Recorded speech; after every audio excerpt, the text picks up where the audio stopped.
This is Dolany TV, ladies and gentlemen. Welcome back to another edition of Edmonton Oilers discussion here on the channel. And you know what? I think we're all craving a little bit of what ifs when it comes to this Oilers offseason.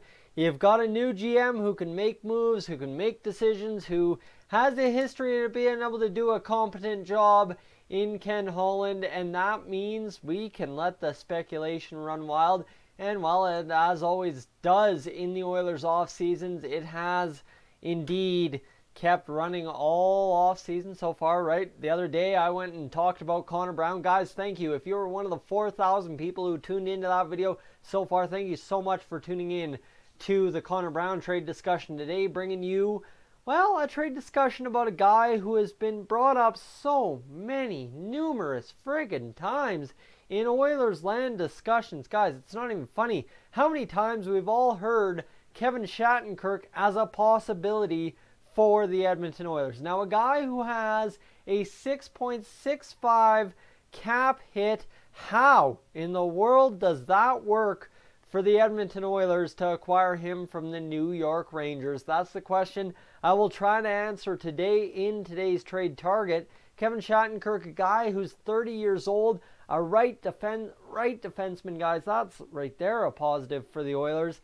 And realistically, you look at, well, the Oilers roster, and I'll go over this with you, and then I'll get to the graphic of the Rangers roster. I'm trying to do a couple different things. Got a comment today that really spurred me to maybe try a little bit better. Andrej Sekera is 32. He's a left defenseman, so you see it's a left for a right, and it's really age normal. 32 for Sekera, 30 for Shattenkirk. Not much of a difference, probably less than 2 years total between the two. So Andrej Sekera, let's get a little bit about him as to why I would be shipping him back for Kevin Shattenkirk. So essentially, I guess I got ahead of myself. I named the guy I was shipping back before I really broke down Kevin Shattenkirk. It's Andrej Sekera and a pick for Kevin Shattenkirk. So what we're doing with Shattenkirk and Sekera, it's 5.5 for Sekera with a no movement clause. Well, realistically, that is now a no trade clause this offseason. That's why it's a trade target this offseason. And when it comes to Kevin Shattenkirk, he's got a no trade, no movement clause. But there's a couple of things that could end up happening. And yes, he's got a modified no trade, no movement clause. So don't get yourself too worked up about the details there. There's possibilities. I don't know if Shattenkirk has Edmonton on his no trade, no movement clause. That's possible. It could be. But right now, I'm not aware of that. So that's why we are getting going with this. Shattenkirk making 6.65. Like I said, the math on Kevin Shattenkirk, well, he's slowly but surely been going down ever since that 16-17 trade to the Washington Capitals. Remember, he was rumored to be coming to the Edmonton Oilers. He's a minus defender in all those times with St. Louis, with New York the past 2 years, and with St. Louis in 15-16. Before that, he was a plus defender. So take that at a grain of salt, would you? And let's move on from that point. But 16-17, he was rumored to be coming to the Oilers, but it was giving up a first-round pick, giving up somebody else. And guys, it was just a lot, right? Zach Sanford went to the St. Louis Blues. A guy in Brad Malone went to the St. Louis Blues as well. Don't forget who that is, but there you go. So could the Oilers really afford that then? No. Can they afford Sekera and a pick for an aged Shattenkirk who really doesn't have a lot of favors in New York? Not a fan favorite from everything I've read on Twitter the past few years. 23 points in 46 games last year. He was still quite okay then. 28 points in 73 games played. Problem is the goal scoring for Shattenkirk dried up, and that's going to happen as age does come. But is that it? Is Shattenkirk washed? Is it game over? Well, guess what? 28 points on defense is a huge get for the Edmonton Oilers. And taking a gamble, Sekera and a pick for a guy at 31 who could produce 25 plus points. Guys, I'm fine with it. I'm good. Let's go. Let's roll that. I will try it. No problem about that. It is a very sensible trade when it comes down to that. Now, you've got to also think about a couple of things that Andrej Sekera could bring to the New York Rangers. Let's go over to my graphic right here, and I'm going to have to do a mad lean. There we go, mad lean, there we go, bang. Move myself over, and where am I? I'm right there. See, I'm starting to figure this whole graphic screen thing out. So this is the New York Rangers whole lineup right here, and you talk about it over an arc of age. Well, I think Chris Kreider's 28 in the forward group. No one's above 28 in the forward group. You've got Shattenkirk at 30. You've got Mark Stahl at 32. You've got Brendan Smith at 30, and that's really it for 30-plus defenders on the back end.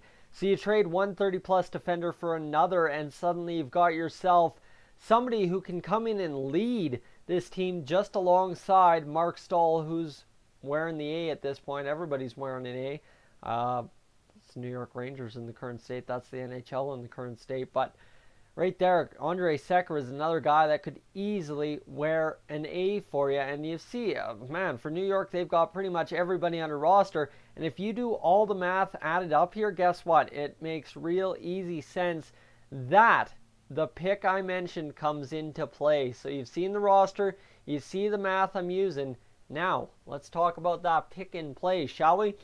That pick in play starts to buy the Oilers what needs to happen to make the salary work. Obviously, 6.65 for Kevin Shattenkirk is not going to work with the Oilers if they just trade Andrej Sekera, right? Honestly, 5.5 for 6.65, we can't afford an extra 1.15, especially gambling on a guy like Shattenkirk. Now, you saw the graphic. Hold on, let me do the lean again. Am I going to lean? There we go. Good lean. Good lean, bro. Right here. Graphic on Sekera or on Shattenkirk is 6.65 for the next 2 years. All right, let me get off this lean. It hurts the guts. Long, hard days in baseball doesn't work together. However, you do the pick to retain salary.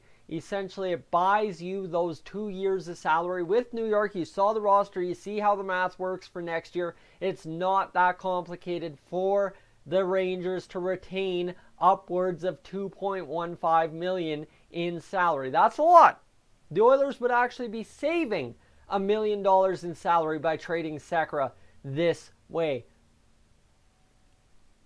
Wonderland, Imagination Land, I know. Anyway, points aside of being a crazy Oilers fan, the reason you can use picks, and you can use tiered picks here, you can use a 4th round pick to buy you 1.15. That's essentially saying, hey, make this even, we'll give you a pick. That's what that is. Now, the 3rd round pick is to retain an extra $500,000 in salary to make it 1.65, and bang, you are saving $500,000 if you're the Oilers in cap. Hey, look at this. See, the math is coming around.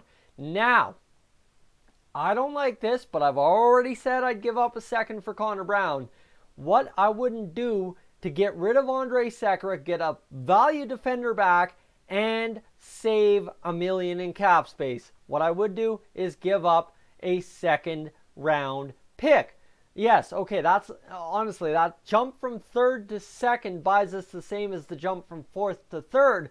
But the thing here you got to remember is now you're asking good old New York to retain 2.15 on Shattenkirk with the risk Sekera isn't going to be able to do the job over 2 years.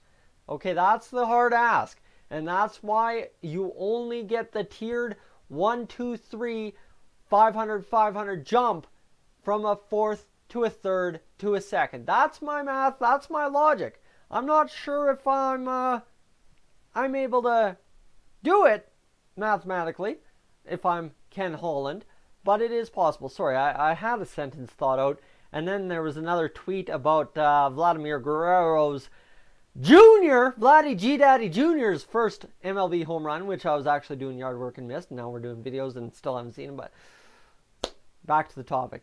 You understand where I'm going, right? If you're Ken Holland, how much does that 2nd round pick for 2 years of retained salary really buy you? I see it just straight across 4th, 3rd, 2nd, same amounts kind of deal. I don't know. It's a tough ask if you're the Oilers, but for Ken Holland, Sekera, for Shattenkirk, and then straight up give him a pick to retain some salary. I think at the end of the day, guys, I've beat this one around as much as I possibly can to make it sensical for you.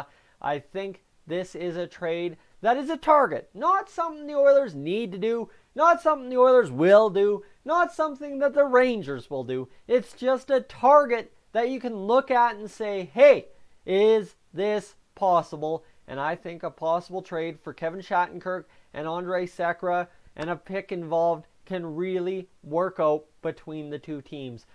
Ryan Spooner for Ryan Strome didn't work, but we'll try it again. Guys, I'm Tyson. This is Stolany TV. As always, make sure to hit that subscribe button. Definitely want you joining the Legion of Oilers fans. Already following along here. Let's get the topics discussed. Let's get down into the comments section and get going, guys. I will catch you in the next one.